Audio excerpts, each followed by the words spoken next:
दोस्तों 2026 में real estate market काफी बदल चुका है, इसलिए पुराने रूल्स अब काम नहीं करेंगे। आपको सही तरीके से सही डिसीजन लेने होंगे। अगर आप इस साल इन्वेस्टमेंट प्लान कर रहे हो तो ये स्मार्ट इन्वेस्टर चेकलिस्ट आपको दे रहा हूँ, ये आपके पास होनी चाहिए और इसी के अकॉर्डिंग आप इन्वेस्ट करना। चेकलिस्ट में सबसे ऊपर पहले नंबर पे आता है इंफ्रास्ट्रक्चर मैपिंग। देखो, सिर्फ बिल्डिंग देख के या फिर प्रोजेक्ट देख के, एमिनिटीज देख के इन्वेस्ट नहीं करना, आपको कनेक्टिविटी देखो। क्या वहां अगले 2-4 साल में कुछ ऐसा इंफ्रास्ट्रक्चर डेवलप हो रहा है या फिर ग्रोथ होगा या नहीं, ये सब चीजें आप देखो। आसपास रेलवे स्टेशन कितना दूर है, एयरपोर्ट कितना दूर है, हाईवे कितना दूर है, कनेक्टिविटी कितना दूर है, आगे कनेक्टिविटी आने की क्या संभावना है, मास्टर प्लान को देखो।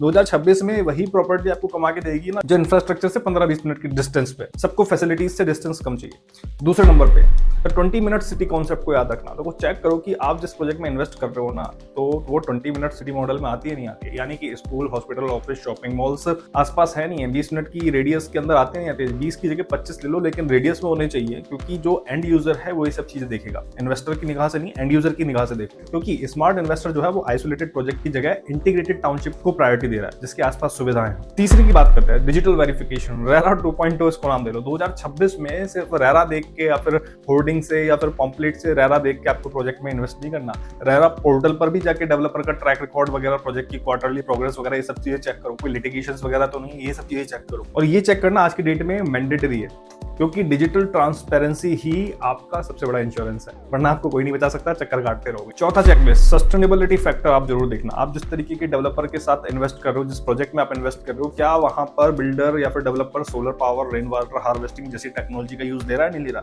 2026 में ऐसी प्रॉपर्टीज की रीसेल वैल्यू अच्छी है, इनफैक्ट 15 से 20% तक ज्यादा होने वाली है, क्योंकि क्लाइमेट कॉन्शियस लोग ज्यादा है आज की डेट में। क्लाइमेट कॉन्शियस बायर्स ज्यादा बढ़ रहे हैं। और दूसरा, इनकी वजह से, इस तरीके की जो फैसिलिटी है, इनकी वजह से मेंटेनेंस चार्जेस भी किसी प्रोजेक्ट के काफी कम हो जाते हैं। नंबर 5 पे बात करेंगे entry versus exit strategy. Invest करने से पहले आपको ये सोचना बहुत जरूरी है कि आपका एग्जिट प्लान क्या है। आप 5 साल के लिए इन्वेस्ट कर रहे हो या फिर 15 साल के लिए? क्या आप रेंटल यील्ड के लिए इन्वेस्ट कर रहे हो या फिर 4-5 साल बाद बेच के ही आप अपना प्रॉफिट कमाना चाहते हो? आपको जस्ट ये देखना है कि अगर एरिया में सप्लाई ज्यादा है, डिमांड कम है, तो आपका जो प्राइस है वो धीरे धीरे बढ़ेगा। लेकिन डिमांड ज्यादा है, सप्लाई कम है, तो प्राइस आपका एक्सपोनेंशियल बढ़ेगा, बहुत तेजी से बढ़ेगा।